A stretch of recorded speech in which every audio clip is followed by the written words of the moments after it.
हम लोगों ने बराह रास्त ओवैसी साहब से मुलाकात की इस सिलसिले में। अच्छा। और उनसे मैंने खुद इस्तिफसार किया, मालूम किया कि भाई क्या आप वाकई बीजेपी के एजेंट हैं और बीजेपी वाले आपको पैसा देते हैं। तो उन्होंने एक ऐसा जुमला कहा था जो बहुत वायरल है, मेरी ही वो वीडियो है। क्या कहा था? कि चलिए वो साहब जो ये कह रहे हैं कि हम बीजेपी के एजेंट हैं, उनका हम उम्रे का टिकट बनाते हैं और हम भी उम्रे में चलते हैं, रोज़ाए रसूल पर खड़े हो जाएंगे और हम ये कहेंगे कि हम बीजेपी के एजेंट नहीं हैं, लेकिन क्या वो उस वक्त हमको साबित कर पाएंगे कि हम बीजेपी के एजेंट हैं और नागपुर से हमारे पास पैसे आ रहे हैं। ये जो बंधुआ वोटर बने हुए हैं हमारे लोग, इनको चेंजिंग लानी होगी अपने अंदर और एक तब्दीली लानी होगी। आप कांग्रेस करते रहे, अब तक हमारे बाप दादाओं ने भी कांग्रेस को वोट दिया, लेकिन हम तो देख रहे हैं कि हमारे इलाके में कुछ नहीं हुआ। एक हमारा ढंग का कॉलेज नहीं है, जितने सरकारी अस्पताल हैं उनकी सुविधाएं सही नहीं है, वहाँ बुखार की दवाई नहीं मिलती। अभी आप छतरगाछ रेफरल अस्पताल में चले जाएं। गलती उन विधायकों की है और एमएलएज की भी है कि उन सब लोगों को जो वोट मिले थे वो एमआईएम के नाम पर मिले थे और एमआईएम पर भरोसा करते हुए मिले थे। तो उन वोटरों के जज्बात का ख्याल रखते हुए उन्हें कम से कम 5 साल इनके साथ रहना चाहिए था। अगर देखा जाए तो कांग्रेस पार्टी किसी ऐसे मामले में सवाल नहीं उठाती जो जिससे उनको फ़ायदा ना हो। कांग्रेस पार्टी सिर्फ उसी मामले में सवाल उठाती है जो अपनी ज़ात के लिए फ़ायदा हो। अगर हमारे पास 20 से 25 एमएलए भी जीतते हैं, सीमांचल को टारगेट किया गया है, तो हमारी हुकूमत में हिस्सेदारी हो सकती है और बिहार लेवल के जो मसाइल है वो बहुत अच्छे तरीके से ये पार्टी हल करवा सकती है। ओवैसी साहब से इस मौजू पर भी हम लोगों की गुफ्तगू हुई है। तो इस मौजू पर ओवैसी साहब ने एक बात कही कि यहाँ पर अगर हम किसी को एमएलए बनाते हैं तो क्या वो हमारा भतीजा होगा या हमारा भांजा होगा? हरगिज़ नहीं, वो यहाँ के लोग होंगे और जो यहाँ के लोग होंगे तो वो यहाँ के लिए काम करेंगे। रही बात एजुकेशन पर काम करने की, तो पहले सियासी एतबार से अगर यहाँ के लोग हमारे मजबूत होते हैं तो हम उनको एजुकेशन का हिंट देंगे और एजुकेशन पर काम करने के लिए माहौल साजी की जाएगी। और हमारा मैथ ये बता रहा है कि सबसे ज़्यादा हमने कांग्रेस को यहाँ से जिताया, विधायक सबसे ज़्यादा हमने कांग्रेस के दिए, एमपी सबसे ज़्यादा हमने कांग्रेस को दिए। तो इस इलाके को फिर पीछे किसने रखा भाई? हम आपको अपना अमीर बनाएं और फिर हम पीछे चले जाएं, तो फिर इसमें गलती किसकी ढूंढें, हम किसकी तलाश करें? चूँकि किशनगंज में 16 लाख की आबादी है, जिसमें 8 लाख ख़वातीन हैं, उनमें से 2 लाख बच्चियां ऐसी हैं जो कॉलेजेस में पढ़ने के लिए जाती हैं और इनके पास इस तरह का कोई इंतज़ाम नहीं है कि वो बग़ैर किसी खौफ व हिरास के जाएं और बाहिजाब तरीके से वहाँ से पढ़ कर के आएँ। हम अगर एक दिन में चाहेंगे तो 50,000 मेंबर साजी कर देंगे। करना होगा ना? नहीं, हमने अभी किया नहीं है और हमको अभी करना भी नहीं है। हाँ, हमको अभी करना भी नहीं है और जिस दिन करेंगे तो उस दिन बस। सभा के बाद अब विधानसभा की तैयारियां ज़ोरों पर हैं और जाहिर है आप भी एक सियासी दल से मुंसलिक हैं। देश के मौजूदा हालात, सूबे के मौजूदा हालात और आने वाले विधानसभा चुनाव को लेकर के क्या नज़रिया है और आपकी पार्टी मजलिस इत्तेहादुल मुस्लिमीन, उनके जो इक़दाम अभी हाल फिलहाल में उठाए गए हैं और आने वाले दिनों में लोगों में उनका जो भरोसा होगा उसको लेकर के क्या कहना चाहिए? आपने एक ही सवाल में 3 सवाल कर लिए हैं। एक तो यह है कि देश के मौजूदा हालात, तो एमआईएम के सिलसिले में हम लोगों का जो नज़रिया है पूरे मुल्क के सिलसिले में वो यह है कि पूरे मुल्क में बहुत सारे ऐसे अज़ला हैं और लोकसभा कंस्टिट्यूंसी है जहाँ के रहने वाले लोग अगर एमआईएम के सिलसिले में मुत्तहिद हो जाएं तो 80 से 85 लोकसभा सीट ऐसी है जो एमआईएम जीत सकती है। और हम लोग कहते भी हैं कि भाई चंद ज़िलों को पहले टारगेट कीजिए और चंद ज़िलों को आइडियल बनाइए, आइडियल बना कर के उसको पेश कीजिए और उसके बाद फिर दिगर और अज़ला में इसके असरात मुरतब होंगे। बल्कि मेरा तो यहाँ तक कहना है कि अगर हमारे पास एक ही नज़रिए के, एक ही आइडियालॉजी के चंद पार्टियां आ जाएं और उन चंद पार्टियों के 50-60 एमपीज़ एक साथ मिल जाएं तो हम अपना गृह मंत्री भी बना सकते हैं और गृह मंत्री बनने के बाद बिलखुसूस अक़लियतों के जो मसाइल है मुल्क भर के, उसको हल किया जा सकता है। ये मुल्की पैमाने की जो आपकी बात थी, सूबाई लेवल पे हम लोग की मेहनत चल रही है और पूरे सूबे में एमआईएम की कोशिशें जारी है और एमआईएम तकरीबन सूबे के अक्सर विधानसभा क्षेत्र से अपने कैंडिडेट और उम्मीदवार खड़े करेगी। अगर हमारे पास 20 से 25 एमएलए भी जीतते हैं, सीमांचल को टारगेट किया गया है, तो हमारी हुकूमत में हिस्सेदारी हो सकती है और बिहार लेवल के जो मसाइल है वो बहुत अच्छे तरीके से ये पार्टी हल करवा सकती है। जैसा कि आप ये देख रहे हैं कि अभी मुल्क में हुकूमत है और चंद्रबाबू नायडू और नीतीश कुमार के सपोर्ट से वो हुकूमत है, और ये दोनों लोग जो चाह रहे हैं वो अपने अपने सूबों के लिए करवा रहे हैं। तो सीमांचल के रहने वाले लोग अगर मुत्तहिद होकर के किसी एक पार्टी को कबूल करते हैं, जो पार्टी सीमांचल के डेवलपमेंट की बात करती है, जो पार्टी सीमांचल के तालीमी जो पसमानदगी है उसको सही करने की बात करती है, तो सीमांचल के मसाइल हल किए जा सकते हैं, बिहार के मसाइल हल किए। पिछले विधानसभा चुनाव में सीमांचल की अवाम ने आप पर एतमाद किया, भरोसा किया, 5 सीटें मिली आपको, लेकिन आपका जो नेतृत्व है, हम प्रदेश की बात कर रहे हैं, तो उन पर कहीं ना कहीं सवाल खड़े होते हैं कि आखिर क्या वजह है कि अख्तरुल ईमान 4 विधायक को संभाल कर नहीं रख पाए, और जिस विधानसभा से वो खुद आते हैं वहाँ आज वो तनहा हैं, अकेले हैं, उनकी पूरी टीम बिखर गई है। वजह क्या हो सकती है? मुझे ऐसा लगता है कि इस मौजू पर सिर्फ जो हमारी सूबाई क़यादत है उसकी गलती नहीं है, गलती उन विधायकों की है और एमएलएज़ की भी है कि उन सब लोगों को जो वोट मिले थे वो एमआईएम के नाम पर मिले थे और एमआईएम पर भरोसा करते हुए मिले थे। तो उन वोटरों के जज्बात का ख्याल रखते हुए उन्हें कम से कम 5 साल इनके साथ रहना चाहिए था। अगर उन लोगों को कोई इख्तिलाफ उवैसी साहब से रही है या अख्तरुल ईमान साहब से रही है, तो इस मौजू पर आकर के वो प्रेस कॉन्फ्रेंस कर सकते थे, आवाम के सामने बात रख सकते थे, आवाम से राय लेने के बाद उनको पार्टी छोड़ना चाहिए था। लेकिन अख्तरुल ईमान साहब के बेहद करीबी कोचाधामन के विधायक अलहाज इज़हार अस्पी साहब ने अपने एक इंटरव्यू में कहा कि दरअसल ओवैसी साहब को नागपुर से ट्रक में भर भर कर पैसा आता है। तो जिस इज़हार अस्पी को चुनाव लड़ाने के लिए, जिताने के लिए पूरी मेहनत मशक्क़त अख्तरुल ईमान ने की, आज अगर वही इज़हार अस्पी इस तरह की बातें करता है तो आवाम तो कन्फ्यूज़ हो गया ना सर कि कौन सही बोल रहा है, कौन झूठ बोल रहा है। इस मौजू पर हम लोगों ने बराह रास्त उवैसी साहब से मुलाकात की इस सिलसिले में और उनसे मैंने खुद इस्तिफसार किया, मालूम किया कि भाई क्या आप वाकई बीजेपी के एजेंट हैं और बीजेपी वाले आपको पैसा देते हैं। तो उन्होंने एक ऐसा जुमला कहा था जो बहुत वायरल है, मेरी ही वो वीडियो है, क्या कहा था? कि चलिए वो साहब जो ये कह रहे हैं कि हम बीजेपी के एजेंट हैं, उनका हम उम्रे का टिकट बनाते हैं और हम भी उम्रे में चलते हैं, रोज़ाए रसूल पर खड़े हो जाएंगे और हम ये कहेंगे कि हम बीजेपी के एजेंट नहीं हैं, लेकिन क्या वो उस वक्त हमको साबित कर पाएंगे कि हम बीजेपी के एजेंट हैं और नागपुर से हमारे पास पैसे आ रहे हैं। चलिए सर, आप देखिए, अब यहाँ पे एक सवाल बनता है और काफ़ी अहम सवाल है। आप लोग इस्लाम के जानकार हैं, हम लोग तो भाई कुछ नहीं है, आप इस्लाम के जानकार हैं। अब हम ये समझना चाहेंगे कि एक आदमी कुरान का, अल्लाह का और अल्लाह के उस घर का हवाला दे करके अगर अपनी बात कह रहा है, तो अब सामने वाले को क्या समझना चाहिए, क्या करना चाहिए? जाहिर सी बात है कि इस्लाम में ज़ाहिर पर फतवा होता है और ज़ाहिर के हालात को देखते हुए उन पर एतमाद करना चाहिए। एतमाद करना जी, इसके अलावा और कोई रास्ता ही नहीं है। किसी के सीने को फाड़ कर हम नहीं देख सकते हैं कि उसके दिल में क्या चल रहा है। सर, ये कुछ चीज़ें ये भी आ रही है सामने के आने वाले विधानसभा चुनाव में। किशनगंज विधानसभा से कहीं ना कहीं आप भी तैयारी कर रहे हैं, आपकी भी कहनी गोइया है।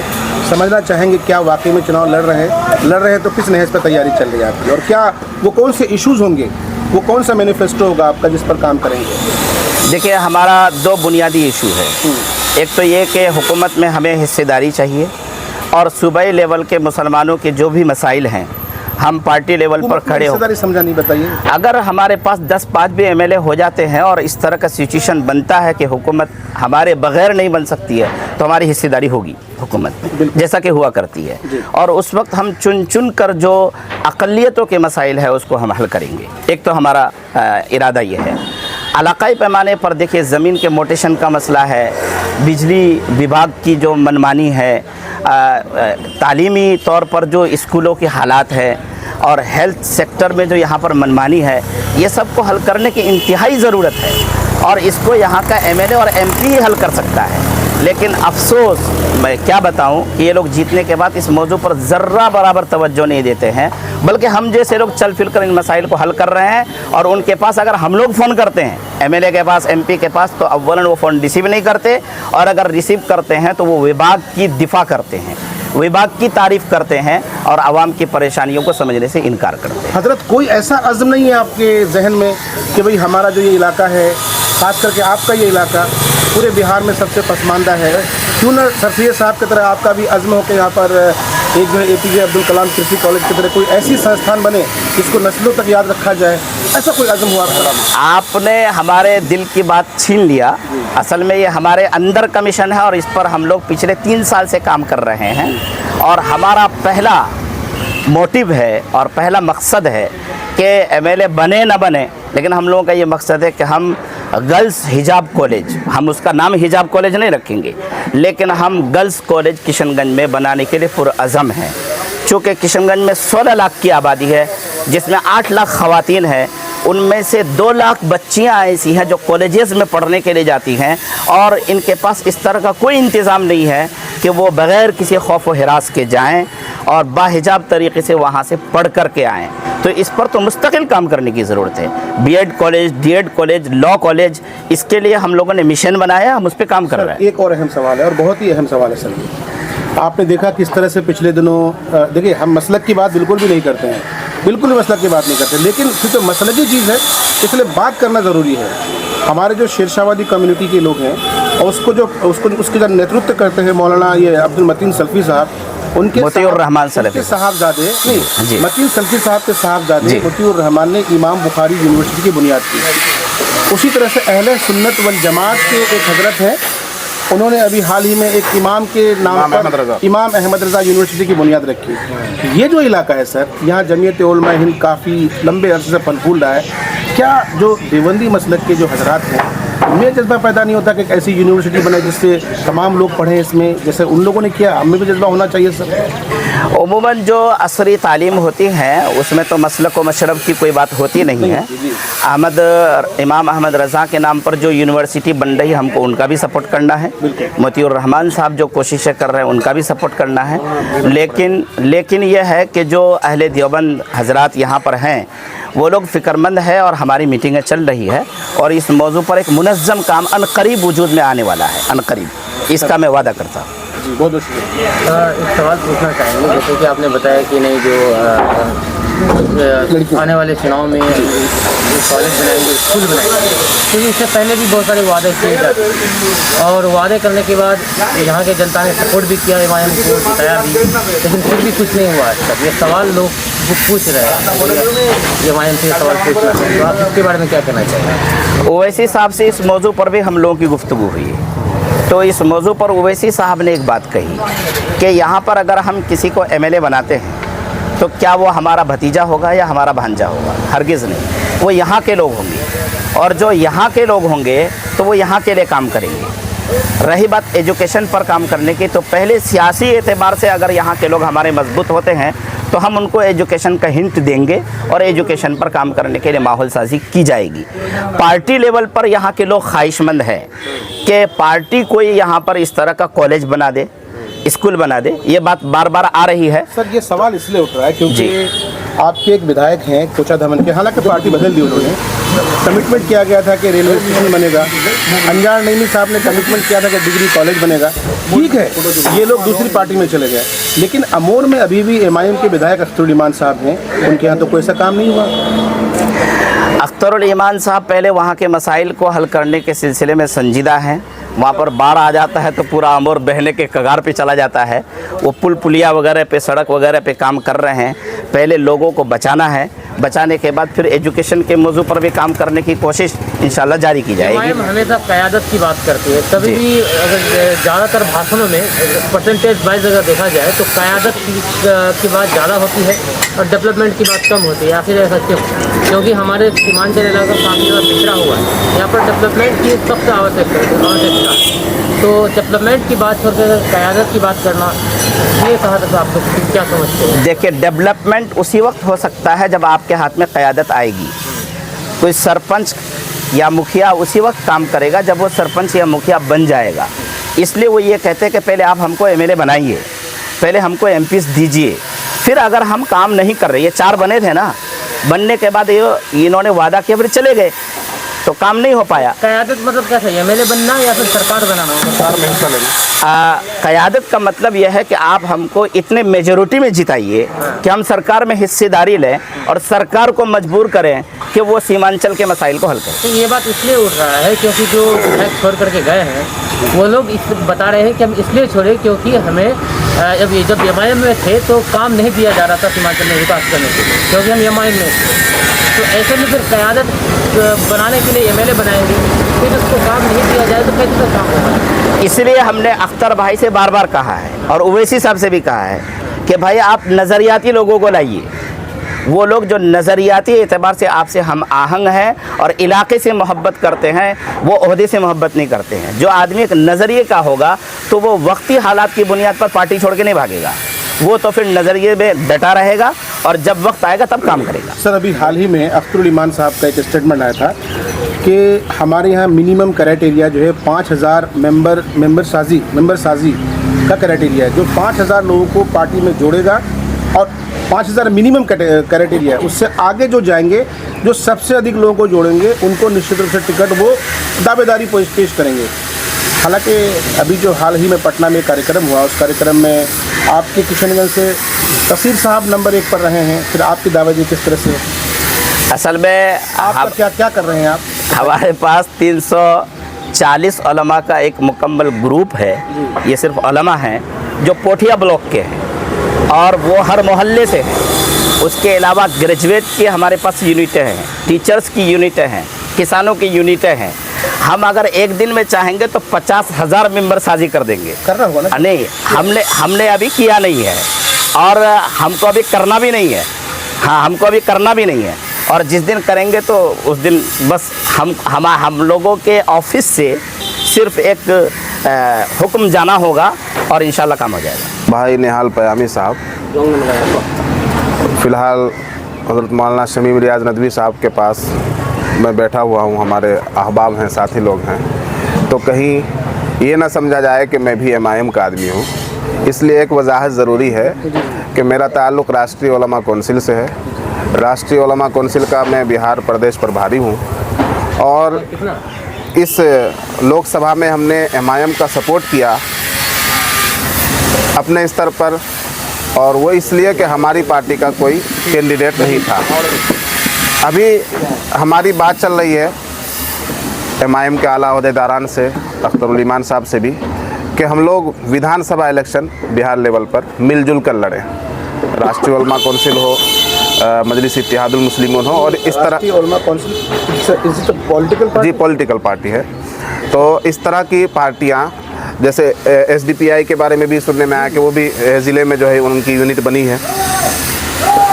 मेरा जो मिशन ये है निहाल भाई, मैं ये कह रहा हूँ कि जितनी आपकी क़यादत कहने वाली पार्टियां हैं, क़यादत की बात करने वाली पार्टियां हैं, ये तन्हा कुछ नहीं कर सकती हैं।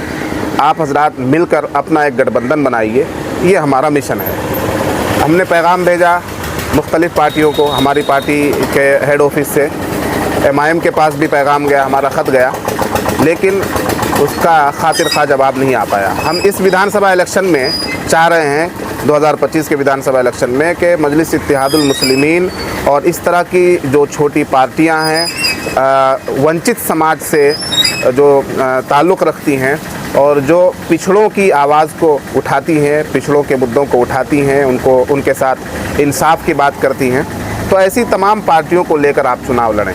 वन मैन शो वाला मामला ना हो, वरना फिर आप अकेले ही रह जाएंगे, जैसा कि पिछले चुनाव में देखने में आया।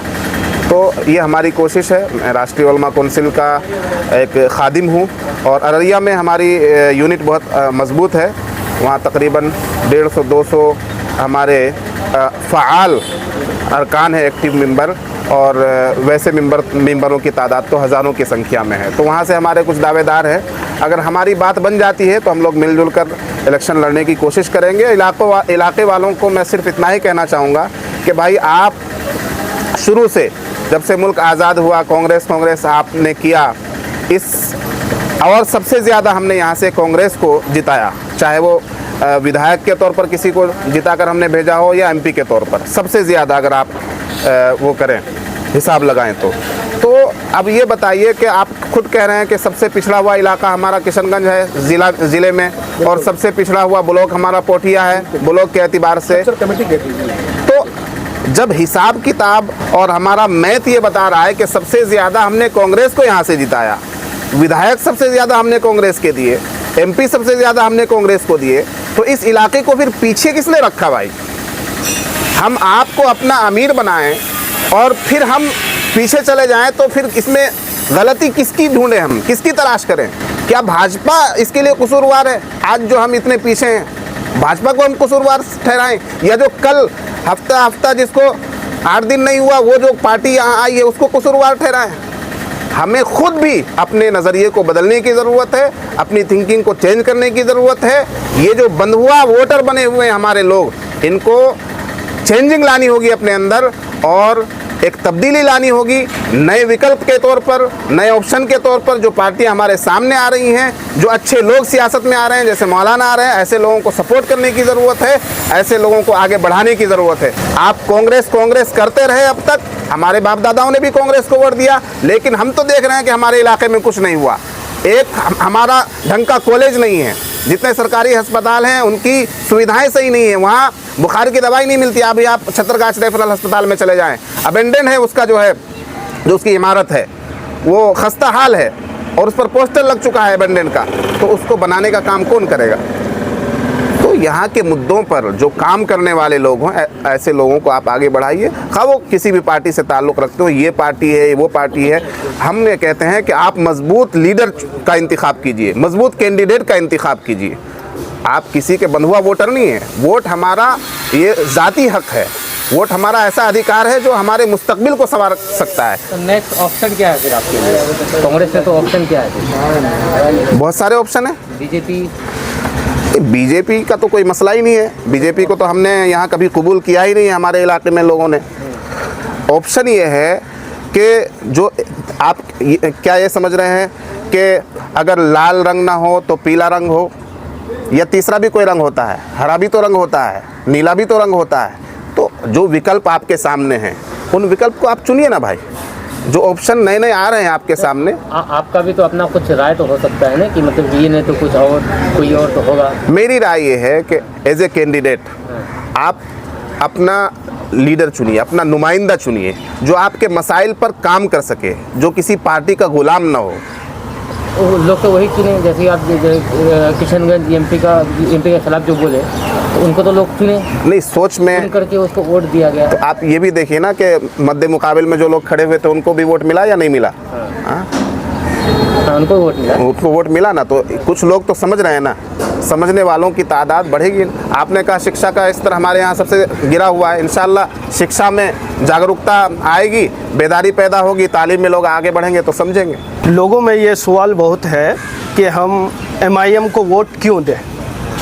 जैसा कि आपका पहला वाला सवाल था, मुल्की हालात और हुकूमत के हालात बहुत ख़राब हैं। तो मुल्की हालात, हमारा ये मुल्क सेकुलर मुल्क है और हुकूमत भाजपा की है, और भाजपा की हुकूमत में जो मनमानी और हुकूमती चीज़ों को छेड़छाड़ करना जिससे मुल्क को काफ़ी नुकसान होता है, तो इस सिलसिले में हुकूमत से सवाल करने की ज़रूरत है।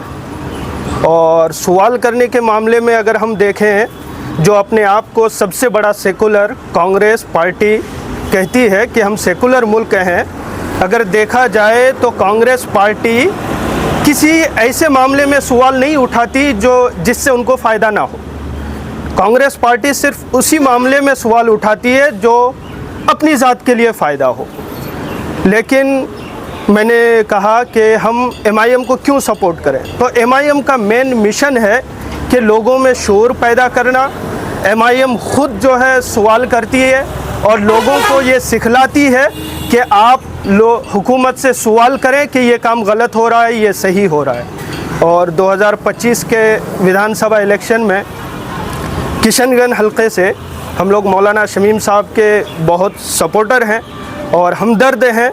हम चाहते हैं कि मौलाना शमीम साहब ही को टिकट मिले और हम उनकी पुरजोर 2025 में क्या लगता है किशनगंज में कितनी सीट, सिर्फ किशनगंज की बात कर रहे हैं, किशनगंज लोकसभा में कितनी सीट ला सकते हैं एमआईएम? जी, जैसे पिछली दफ़ा देखा गया था कि जितने भी कैंडिडेट थे जो आज नहीं हैं, उनका जो है वजूद उससे पहले कुछ नहीं था।